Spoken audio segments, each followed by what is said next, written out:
விக்கிரவாண்டி இடைத்தேர்தலில் வாக்களிக்க வந்த பெண்ணை அவரின் கணவர் வாக்குச்சாவடியில் வைத்து கத்தியால் குத்திய சம்பவம் பரபரப்பை ஏற்படுத்தியுள்ளது. விழுப்புரம் மாவட்டம் விக்கிரவாண்டியில் நடைபெற்ற இடைத்தேர்தலில் கொசப்பாளையத்தில் உள்ள வாக்குச்சாவடி மையத்தில் இந்த சம்பவம் அரங்கேறியிருக்கிறது. வாக்களிக்க வந்த கனிமொழி என்ற பெண்ணை அவரது கணவரான ஏழுமலை என்பவர் கத்தியால் சரமரியாக தாக்கிவிட்டு தப்பியோட முயன்றது அதிர்ச்சியை ஏற்படுத்தியது.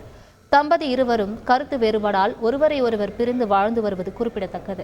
இந்நிலையில் வாக்குச்சாவடி மையத்தில் இருந்த தப்பியோடிய ஏழுமலையை மடக்கி பிடித்த போலீசார் காவல் நிலையம் அழைத்து சென்று விசாரணை நடத்தி வருகின்றனர்.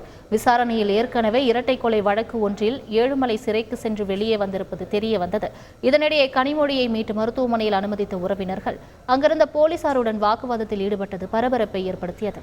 நான் ஓட்டு போட வந்தேன். இந்த கத்தியில் நான் 3 நாள் ஆச்சு எங்கள் அம்மா வீட்டுக்கு வந்து ஓட்டு இங்கே தான் இருக்கேன். அம்மா மாமியார் வீட்டில் இல்லை, எனக்கு கொடுத்தது வேட்டவாளம் அங்கே தான் இந்த சார் நான் 3 நாள் ஆச்சு. அவன் ஏற்கனவே இது போல் பொம்பளைங்களை பார்த்து தான் எத்தனை 3 கொலை பண்ணியிருக்கான். அவன் இன்னும் என் பொண்ணு கிடச்சிது அவனு இது போல் பண்ணான்.